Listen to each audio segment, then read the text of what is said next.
Hi students, welcome to Vedha maths. நம்ம 10ஆம் வகுப்பு அளவியலில் பயிற்சி 7.1ல் இரண்டாவது கணக்கு பார்க்கலாம். ஒரு திண்ம இரும்பு உருளையோட மொத்த புறப்பரப்பு 1848 சதுர மீட்டர். மேலும் அதன் வலைபரப்பு மொத்த புறப்பரப்பில் 5 பங்காகும். சரிங்களா? அதோட வலைபரப்பு எப்படி இருக்குன்னா, மொத்த புறப்பரப்பு இருக்கு இல்லைங்களா, அதில் 5 பங்கு இருக்குங்களாம்.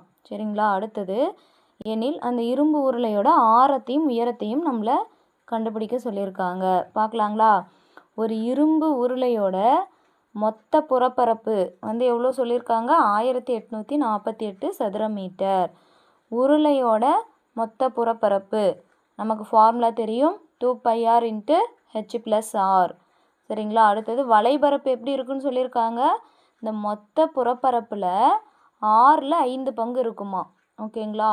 மொத்த புறப்பரப்பில் 5 பங்காகும். அப்போ வலைபரப்பு ஈக்குவல் டு 5 பங்கு இன்ட்டு மொத்த புறப்பரப்புன்னு எழுதலாங்களா? ஓகே, இப்போ கிவன் கொடுத்ததெல்லாம் எழுதியிருக்கோம். நம்ம இப்போ மொத்த பரப்பு இங்கே 1848. இந்த மொத்த புறப்பரப்போட ஃபார்முலா நமக்கு தெரியும். இது ரெண்டையும் சமப்படுத்திக்கலாங்களா? ஏன்னா ரெண்டுமே மொத்த புறப்பரப்பு தான். அப்போது 2πr × h+r ஈக்குவல் டு என்ன வரும்? இதுவும் மொத்த புறப்பரப்பு, அதோட வேல்யூ கொடுத்துட்டாங்க 1848ன்னு சொல்லிட்டாங்க. ஆனால் நம்மளை இந்த உயரத்தையும் ஆரத்தையும் கண்டுபிடிக்க சொல்கிறாங்க. இப்போது உருளையோட இதை நம்ம ஈக்குவேஷன் 1ன்னு எடுத்துக்கலாம். ஓகேங்களா? அடுத்தது வலைபரப்புக்கு ஃபார்முலா நமக்கு தெரியும், 2πr/hங்களா?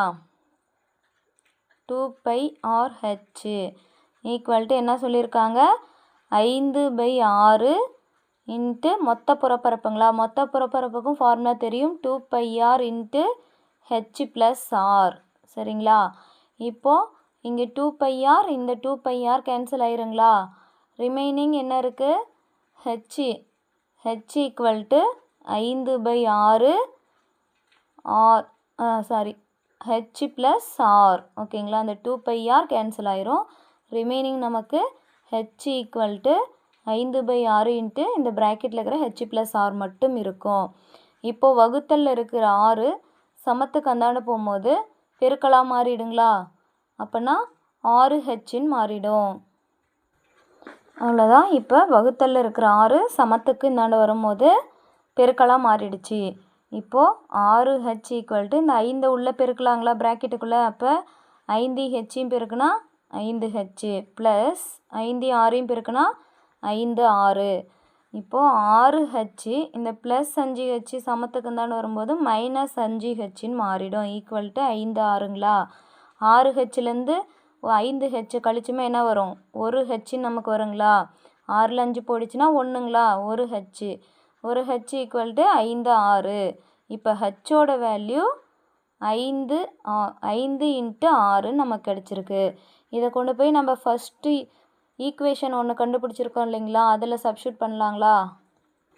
இந்த ஈக்குவேஷன் 1ல் இந்த ஹெச்சோட வேல்யூவை நம்ம சப்ஸ்டியூட் பண்ணலாம். ஏன்னா நமக்கு ஹெச்சும் 6 கண்டுபிடிக்கணும். அதற்கு இந்த ஈக்குவேஷன் 1ல் நம்ம பிரதியிடலாம். இந்த ஈக்குவேஷன் 1 எடுத்து எழுதியிருக்கோம். இப்போது h ஈக்குவல் டு 5 இதில் சப்ஸ்டியூட் பண்ணலாங்களா? அப்போது 2 பையோட வேல்யூ தெரியும், 22/7 இன்ட்டு 6 அதாவது ப்ராக்கெட்டில் இப்போது ஹெச்சுக்கு பதிலாக என்னென்னு போட போகிறோம்? 5r + rன்னு இருக்குங்களா? இந்த ப்ராக்கெட்டில் இருக்கிறது ஈக்குவல் டு 1848. இப்போது நெக்ஸ்ட்டு என்ன பண்ணலாம்? 5 6 கூட்டினோமா 6ன்னு மாறிக்கிங்களா? 5r + 6 இது கூட்டினோமா என்ன வரும்? 6ன்னு மாறிக்கும், 6rன்னு மாறிக்கும். 6r கூட இந்த 6 பெருக்கணுமா என்ன கிடைக்கும் நமக்கு? 6r² வந்துருங்களா?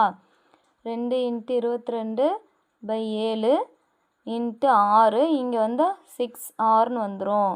848. நெக்ஸ்ட்டு என்ன பண்ணலாம்? இப்போது இந்த வகுத்தலில் இருக்கிற 7 சமக்குறிக்கு அந்த சைடு வரும்போது நம்ம எப்படி எழுதலாம்? பெருக்கல் எழுதிக்கலாங்களா? 1848 இந்த வகுத்தலில் இருக்கிறது இங்கே வரும்போது பெருக்கலாக மாறிடும். ரிமைனிங் இங்கே பெருக்கல்ல இருக்கிறதெல்லாம் இங்கே வரும்போது வகுத்தலாக மாறிடுங்களா. 2 22. இங்கே வந்து 6 6 இன்ட்டு ஆர் என்ன வரும்? 6r இன்ட்டு ஆர் பெருக்கணுமா 6r² வருங்களா. இப்போது ஆர் ஸ்கொயரை மட்டும் நம்ம இங்கே வச்சுக்கிட்டு இந்த நம்பர்ஸ் எல்லாத்தையுமே பெருக்கல் இருக்கிறது சமத்துக்கு இந்தாண்டு வரும்போது வகுத்தலாக மாறிடும். 22 இன்ட்டு இந்த ஆறும் சமக்குறிக்கு இந்தாண்டு வந்துடும். வெறும் r² மட்டும் நம்ம இந்த சைடு வச்சுக்கிறோம். சரிங்களா. இப்போது இதெல்லாம் வகுத்தமாக நமக்கு என்ன கிடைக்கும்? 6ஆல் வகுக்கலாங்களா. 3r 18. இங்கே வந்து 0 வருங்களா. ஏன்னா 18 ஃபுல்லாக வகுப்பட்டுருச்சு. அடுத்தது 8r 48ங்களா. அப்போது நடுவில் நம்ம 0 போடணும் வகுக்கும்போது. நெக்ஸ்ட்டு என்னத்தில் வகுக்கலாம்? 2ஆம் வாய்ப்பாட்டால் வகுக்கலாங்களா. 5 2 30 4 2 8. ஓகேங்களா.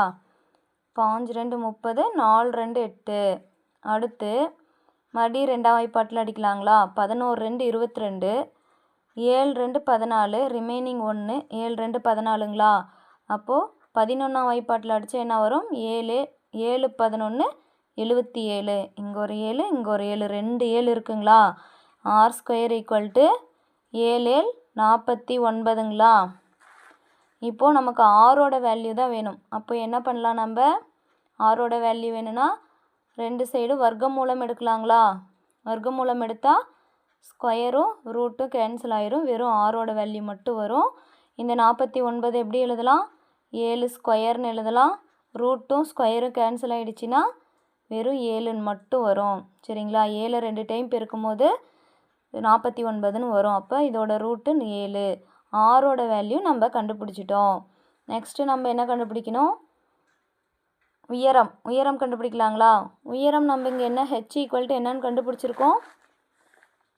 h = 5 6ங்களா. இதில் கொண்டு போய் ஆரோட வேல்யூ சப்ஸ்டிட் பண்ணலாங்களா. h = 5 6. இதில் 5 இன்ட்டு ஆரோட வேல்யூ என்ன? 7. அப்போ h = 7 35. இப்போது ஆரம் உயரம் ரெண்டுமே கண்டுபிடிச்சிட்டோம். சரிங்களா. அப்போ ஆரம் 7 மீட்டர், உயரம் 35 மீட்டர். அவ்வளோதான் ஸ்டூடெண்ட்ஸ். இந்த சம் ஓவர். நெக்ஸ்ட்டு சம் பார்க்கலாம். என்னுடைய வீடியோஸ் உங்களுக்கு யூஸ்ஃபுல்லாக இருந்தால் சப்ஸ்கிரைப் பண்ணுங்கள். தேங்க்ஸ் ஃபார் வாட்சிங்.